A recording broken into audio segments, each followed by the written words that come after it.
Welcome to today's lecturette. I'm Dr. Leslie Jones, and today we're going to be continuing our discussion on child protection. In our last session, we discussed foundational aspects of understanding child protection and the statistical reality of child abuse and maltreatment in Australia. Today, we're going to be discussing the public policy initiatives in place to take a proactive step towards prevention and the intervention where it's needed to ensure that children remain safe in our communities and families. As we begin our discussion in this lecturette, I'd really like us to position our thinking around, again, Bronfenbrenner's ecological models perspective. In our last lecturette, we examined the historical movement towards a greater understanding of child rights and the shift towards governments and communities' position of a shared responsibilities with families for the well-being of children in our communities that's continued to evolve and mature since the mid-20th century. As we gain a greater insight about the conditions that increase the risk for child abuse and understand the prevalence of abuse and maltreatment in our communities and government have the information necessary to develop a macro and exosystem responses to the prevention and intervention necessary for child protection. So we can start to examine how we respond to child abuse and child protection issues from a systems-wide perspective. And as we move through this lecture, I'm going to provide you with some working examples so that we can see how public policy has been developed and initiated in the macro system, cascades through to the community parent education programs, for example, and support services that we can see in the exosystem, right through to the proximal processes for child protection that are enacted in our child's microsystem by people working closely on the ground with children and families, and how that all pulls together to provide a system-wide focus and response to child protection. So as we consider a system-wide response to child protection, I wanted to talk to you about the National Framework for Protecting Children that is the 2029 to 2020 view of a system-wide focus around protecting children. And the framework really represents this system-wide approach. So all Australian governments have endorsed the first national framework for protecting children and are committed to implementing the initial actions that it contains. It's a really long-term national approach to help protect all of Australia's children. The national framework represents an unprecedented level of collaboration between the Australian federal, state and territory governments and non-government organisations to have a focus around protecting children, placing children's interests firmly at the centre of what we consider around child protection. It captures both government and community engagement in the issues of child protection. And the framework is organised, it contains 6 outcomes organised around 4 levels of strategic approach. So the levels of strategic approach that you can see on your slide begin with that base level of universal services that are focused around prevention strategies to support families and children to be really proactive in that space. The second tier of the framework looks at early intervention services who are targeted to work and support with vulnerable families and children at risk. And then the third tier is around those very targeted services and programs for defined and recognised at-risk families and children. And finally, the capstone of the framework is the statutory system and their involvement in child protection through things like court order and statutory interventions such as removing children from unsafe environments. Within the framework, there are 6 outcomes that the framework seeks to achieve, and they are, firstly, that children live in safe, supportive families and communities. The second outcome is that children and families access adequate support to promote safety and early intervention. The third outcome is that risk factors for child abuse and neglect are addressed, followed by children who have been abused or neglected receive the support that they need for their safety and well-being.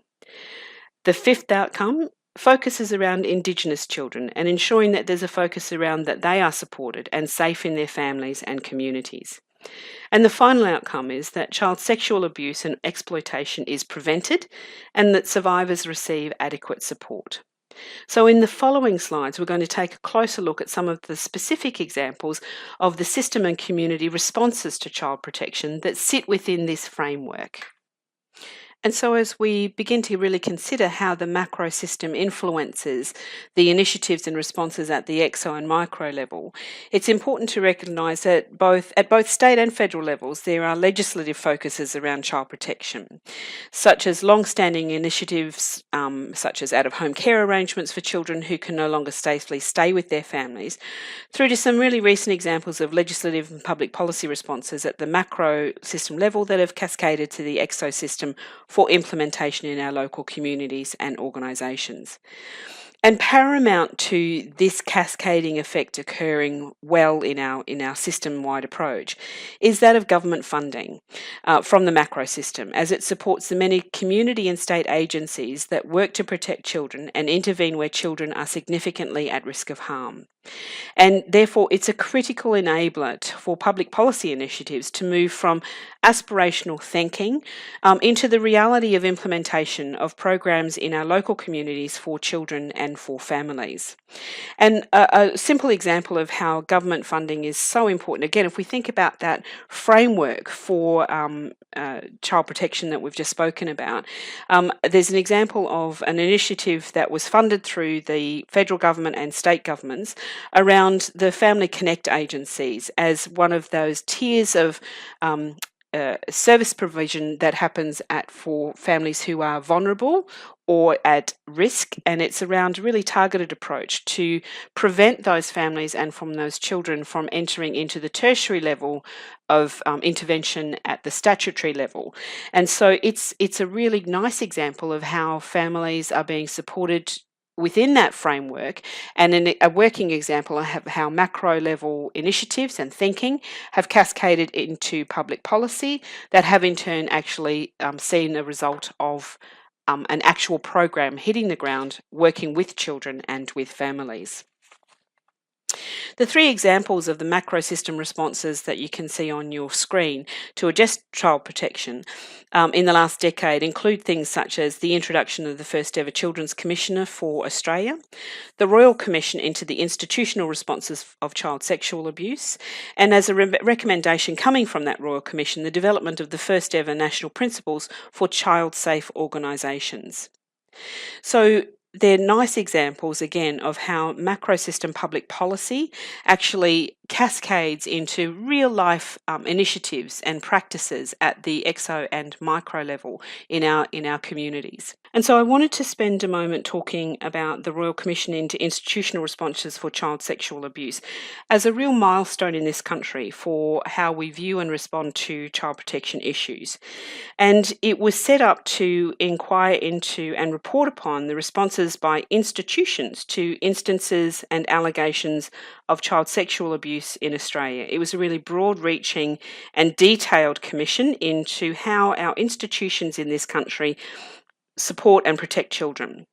The establishment of the Commission followed revelations of child abusers being moved from place to place instead of their abuse and crimes being reported. There were also revelations that adults failed to try to stop further acts of child abuse within these institutional contexts.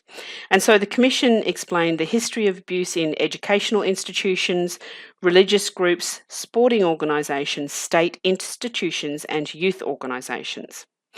And it was announced by Prime Minister Gillard in 2012. Public hearings began in 2013, with the first issues paper also being released in the same year. And the final report was handed to the Australian public in 2017. There's some really interesting facts that were generated out of the Commission that really speak to the broad nature and the thoroughness in which people in this country were given a voice to share their concerns and their lived experience of institutional mistreatment. And so you can see on your screen that there were just over 42,000 calls taken from the public for the Commissioner. There was nearly 26,000 letters and emails received during the call for feedback around the Commission's scope of investigation, and over 8,000 private sessions heard where people were given an opportunity in privacy to talk to the Commissioners about their lived experiences of institutional abuse. And coming from all of that public comment and input into the Commission some 2,500 referrals to authorities for investigations of criminal activities or illegal activities to be investigated by the police as a result of the hearing. The hearing also then generated some outcomes, and one of which is the child safe organisational principles that we're going to speak about in a minute. And the Royal Commission has produced the final report in 2017, and included in the final report are all the recommendations that the Commission has put to the government as they think very deeply about what does child protection from child sexual abuse in our institutions in this country need to capture in order to do a better job of protecting children. And one of those recommendations from the report was the development of the child safe organisation standards and principles. The website you can see on your page in front of you is where you can actually find out all of the recommendations. It's quite a lengthy document, but there's some really important things in those recommendations from the Commission to the government to help take child protection in this country to the next step as we head into the future. So as I've said, an outcome from the Royal Commission into the institutional responses on child sexual abuse was a recommendation for the development of some guiding principles to ensure that organisations were in fact safe for children, where children's safety was ensured. And so we have now seen the development of the national principles for child safe organisations that was ratified by COAG earlier this year. And these principles provide a really helpful framework for organisations to assess and refine their current policies and practices to ensure that they are providing a child-safe organisation. And this includes the places where you will be working. So any organisation that has an interface with children need to consider how their organisation measures up against these 10 guiding principles. And so the guiding principles include things like child safety and wellbeing is embedded in organisational leadership, governance and culture. The second principle is that children and young people are informed about their rights, participate in decisions affecting them, and are taken seriously. The third principle is families and communities are informed and involved in promoting child safety and well-being. The fourth principle is equity is upheld and diverse needs are respected in policy and in practice. Followed by people working with children and young people are suitable and supported to reflect child safety and well-being values in their practice. The sixth principle is that processes for complaints and concerns are child-focused. And the seventh principle, staff and volunteers are equipped with the knowledge, skills and awareness to keep children and young people safe through ongoing education and training.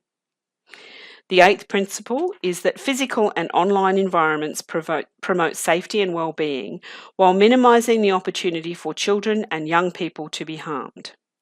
The ninth principle is that implementation of the National Child Safe Principles is regularly reviewed and improved by organisations. And the final principle is policies and procedures document how the organisation is safe for children and young people. And so as you consider those guiding principles around child-safe organisations, you can probably see that many of the things in that you would expect to see reflected in the policies and procedures in childcare centres and schools where you may be working.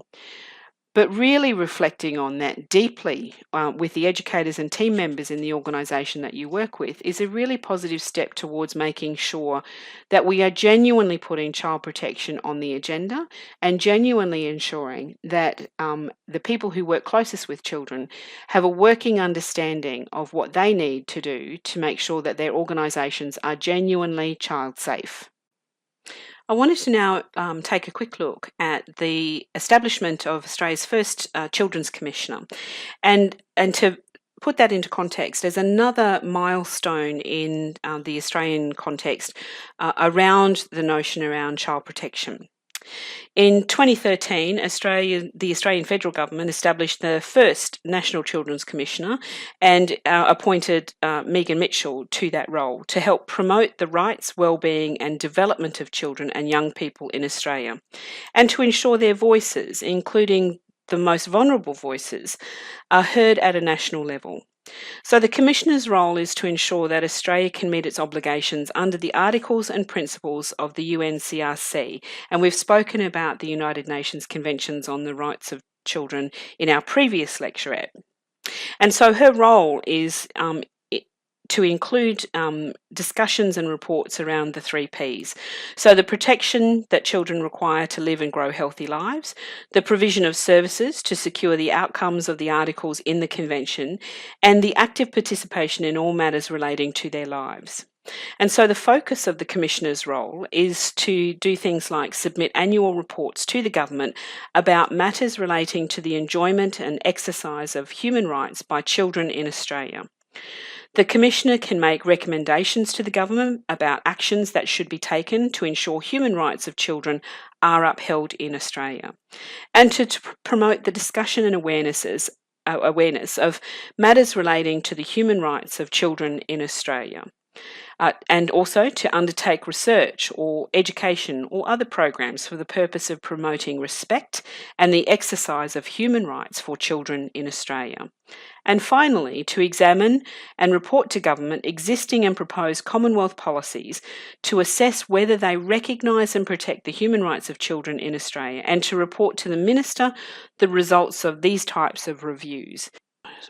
And so in terms of a systems response, the establishment of the Commissioner's role is a really critical enabler for government and for communities to have an overarching review process to ensure that our best intentions are met and that our statutory obligations are met, and that we continue to look at ways to improve the overall protection of children in Australia. And so finally in today's session, I wanted to talk a little bit about protecting children through out-of-home care placements.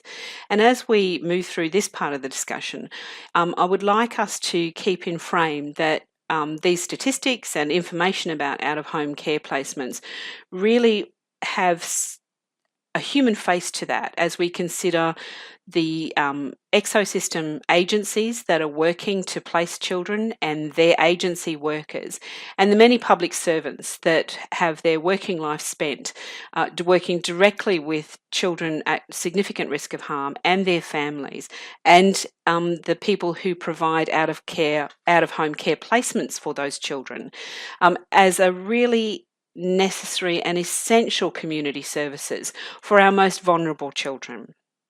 And so all Australian jurisdictions have responsibility under different legislative frameworks to care for and protect children at risk of significant harm. Foster care is a vital option for children and young people who cannot live safely at home with their parents. This macro policy focus supports the out-of-home care sector and the dedicated people and organisations operating in that part of the exosystem, who work as support officers and carers across the country to provide safe alternative care for children and young people who can no longer stay at home with their families. The Australian Institute of Family Studies has provided some statistics that indicate that on any given night in Australia, in excess of 47,000 children and young people in 2018 are sleeping in out-of-home care arrangements. And that represents some 54,000 children who are identified within the system. This fact, highlighted by a number of support agencies, is, however, that these children and young people are the lucky ones.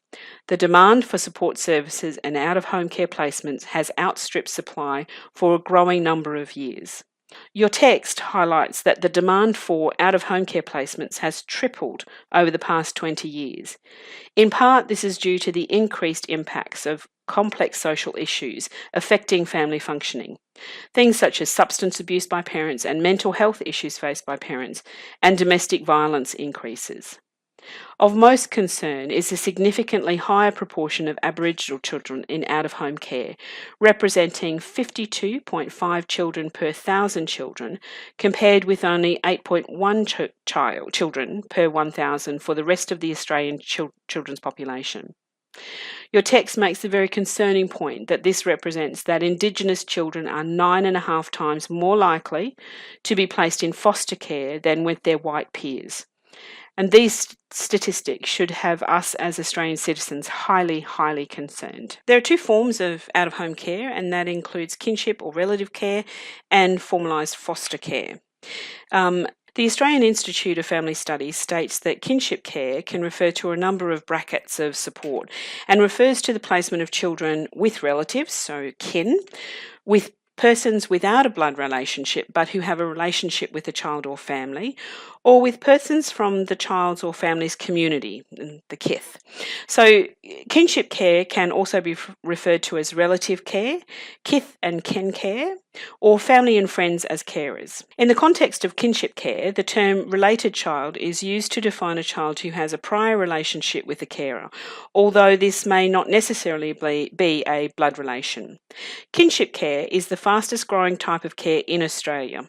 And in particular, kinship care has formally been recognised as the preferred placement option for Aboriginal and Torres Strait Islander children through the Aboriginal Child Placement Principles. There are benefits to kinship care in keeping children connected to familial and established friendship groups as a practical systems response to manage the recognised shortage in traditional foster carers needed to meet the demand for out-of-home care placements. Given that kinship care is the fastest growing form of out-of-home care placement, there have been significant concerns about the lack of support and assessment of relatives caring for children under such circumstances. And in recent years, this has led to the expansion of some welfare payments to this group to help relieve the financial burdens of caring for children who cannot any longer live with their parents. The Department of Human Services provides a full range of information regarding additional financial and community support available for relatives and grandparents caring for children. Of note was the introduction of the additional childcare subsidy for grandparents to offset the cost of children attending childcare while they were in their care and custody of their grandparents. And grandparent advisors have also been established to provide support and guidance for grandparents raising their grandchildren, recognising the generational differences they may face in parenting practices. Foster care is, of course, the most traditional model of out-of-home care, where children are placed with non-relatives who have been highly vetted by relevant government departments as being suitable to provide care and a family home context for young children who can no longer live with their families. Foster care can be short-term or last for years, depending on the circumstances involved. And foster carers do receive payment for this work. However, it is really widely recognised that foster parents undertake this work for the opportunity to provide help and support to children who are in need, rather than to earn an income. There is, however, unfortunately, a recognised shortage of foster carers in Australia. In part, this is due to the increased need for placements of children who can no longer stay with their families, but there is also an increased level of foster carers leaving the system. Community organisations are asking the federal government to respond to the attrition rates of carers from the system as a matter of urgency and to undertake evaluations and research to identify where the system needs to be improved to meet the contemporary needs of children and communities. As a working professional, you will have a significant role to play within the EXO system responses and the community system responses towards child protection. You are often the first professional who has the most consistent contact with families and children, and as such, your role in identifying and providing early intervention is critical. Understanding the referral pathways and community support programs, the reporting requirements and the processes is an important element of the professional work that you will undertake. You will also have an important role in children and families' microsystem through the establishment of authentic relationships with children and families. Through your actions and interactions, you can provide the first support for children and families in need of critical support, and in so doing provide an important enabler for early intervention, and at an individual practice space, continue to provide a child-safe environment for the children in your care. Thank you for joining me today and on our discussion on the communities and government responses to child protection. I look forward to our next session where we take a look at Module 2's final topic on effective public policy to support children, families and communities.